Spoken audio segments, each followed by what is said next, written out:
have Kansas and Illinois. Who do you like there? I got Kansas. Jalen Daniels is back. He's healthy. I think that Kansas is going to win a close game, hard-fought, low-scoring ball game, but give me Kansas. I think Kansas will win this one. I know Illinois is, kind of a tough place, and they're trying to rebuild, but they lost some significant players, especially on defense, so I'm going to go with Kansas. I don't like that a lot of our graphics, I think, are going to be very similar, and we're setting ourselves up to get absolutely roasted, but I am rolling with Kansas as well. I think the Jayhawks, they lose Bean after playing last year. Daniels is back. Another year of development over there. I like Kansas. I'm going to follow the train Not again. worried. I'm worried. This is getting out of control, but yes, Kansas again. Look, Illinois we know is a Big Ten team, but Kansas all day. Kansas returns 18 stars from a winning program last year. Kansas wins, but don't cover. They don't cover. Okay. Man, this was ugly last year. Kansas blew Illinois out. They were embarrassed. It's a chance to avenge that. Luke Altmaier, I think, will outperform Jalen Daniels. I think Illinois sold out Memorial Stadium. Upsets Kansas. Whoa, thank you. Whoa. Yes. Saving the graphic. That's what we're going. Down here in the hot corner. Let's go to Arkansas and Oklahoma State. Game that starts on ABC after game day. I like Ali Gordon to have a big game. I think that Oklahoma State's going to beat Arkansas. I like Oklahoma State because of the poise and the experience that their team has, but I think Arkansas is going to be one of the most improved teams in the SEC. I told the producers I was going to take Oklahoma State, but with the way this whole thing is going and what I started seeing out of Sam, and then I thought about Bobby Petrino back on the sideline, and then Green do his thing last week against Arkansas Pine Bluff. Give me the Arkansas Razorbacks to beat Oklahoma State. I apologize for changing that. Nah, we're going Oppo, buddy. Okay, Oppo. good. All right, good. OK State. Finally, all day right? long. There we go. All day long. Oh, yeah. Arkansas is my superdog. They beat the number 16 Oklahoma State. Arkansas. 10 points. Last week, you and I on Vandy, you went the full distance and picked them to win outright. I said it'd be close. I'm with you this time. I'm listening to wisdom.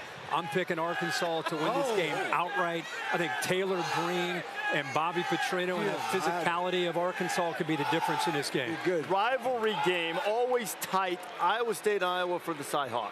Iowa scoring touchdowns with their receivers now. They're spreading it out. You know? One game. One game, but that gives them confidence. All right.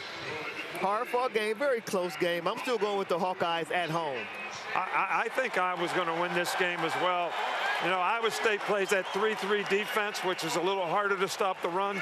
And I think the new balance that Iowa has is going to give them the edge in this game. Iowa should do what with their offense? Not the wide plays? Wad ball. Wide. The great state of Iowa obviously going to be on display here in the Cyhawk Bowl. I've had Casey's gas station pizza before. It is delightful. Iowa people are great. But give me the Iowa Hawkeyes with Ferentz back on the sideline. Same outcome for the offenses last week. I mean, that said, offense is there. We know the defense is strong. So a low-scoring game, Iowa all day. Go Hawkeyes. That's a great pick. Way to go. Thanks. Iowa's won 7 of the last 8. They win again by a field goal. The only thing we know for sure is it's going to be within a possession. Who's going to win the game? This game is always within a possession. I go with the home team with Iowa. I think it's the defense. Rocco Beck's the real deal. He's a great quarterback.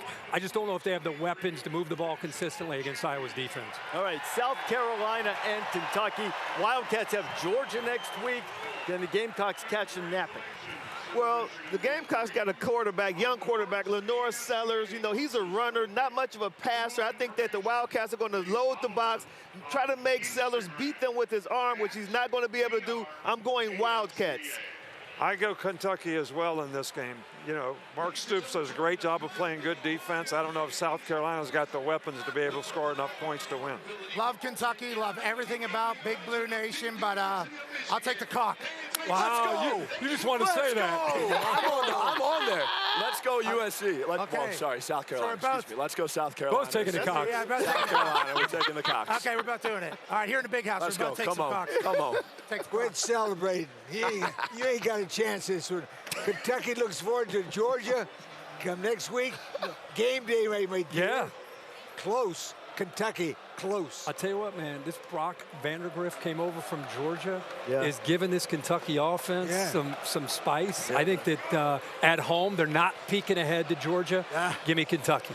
Beamer said this week, reminded everybody, Lincoln Riley had Vandergrift committed at Oklahoma ahead of Caleb Williams. Yeah. At least at the time. Kid can for play. a while.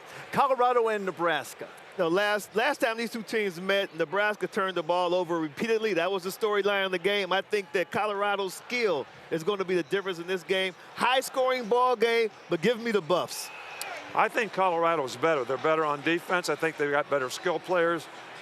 But I think that Nebraska probably has a little bit too much up front for them, and I think Nebraska will win this game. I think this Colorado team has played in the spotlight for an entire year and a half now. For this Nebraska team with Dylan Raiola, this is the biggest game that they've played in. Yeah. I think they're going to show up. Coach Rule learns a lot about his team today, although I think Colorado's better than they were last year. I think Nebraska is too. Give me Dylan Raiola and the Nebraska Cornhuskers. I mean, as you guys said, Prime is unbelievable, right? What he's done, his excitement, everything he's done to that program.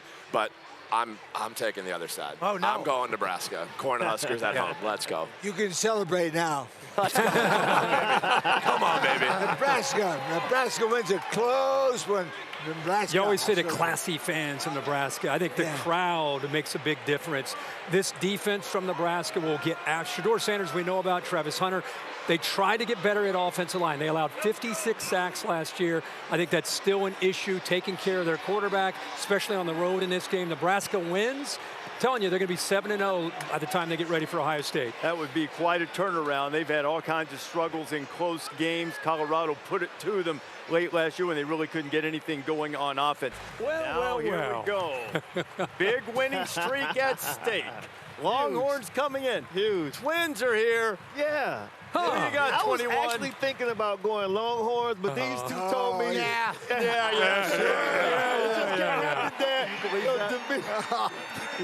Because of Demir and Desmond, I got to, make life kind of comfortable for them in Ann Arbor. Yeah. So I'm going with Michigan. Come on.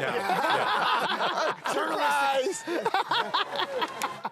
I think there's a lot of similarities. Texas coming to play Alabama in the second game of the year last year, showing great poise and confidence and really beating us badly, in that game.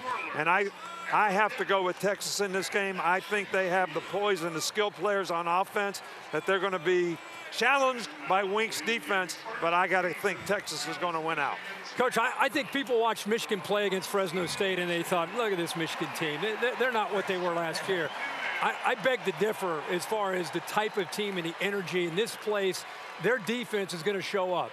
Now, do they have the offense right now in week 2 to win a game like this? Time will tell.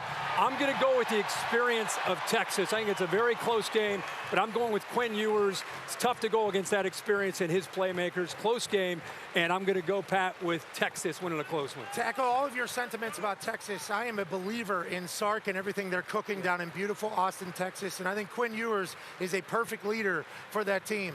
And I did not expect to do this, but I got a chance to hang out here in Ann Arbor for the last 2 days. How'd that go?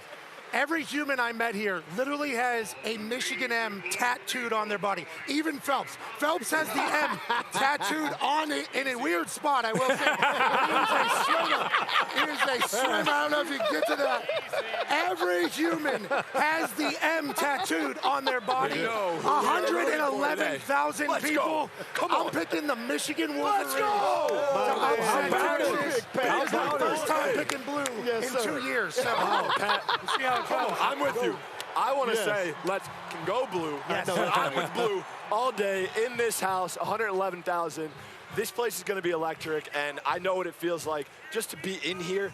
Texas is going to have a little rude awakening today, so I'm taking big blue with the dub today. There we go. Good. Come on, Coach. Now listen to this. Michigan has won 23 straight here in Michigan Stadium. Yeah. Michigan has the nation's longest winning streak, 16. Yep. Yeah. It's a perfect place for Texas to beat them. He went heel. He went heel. Right here at the big house, he goes heel. Wow. There's no live Bevo that we see. But With the broken pinky, he's still doing it.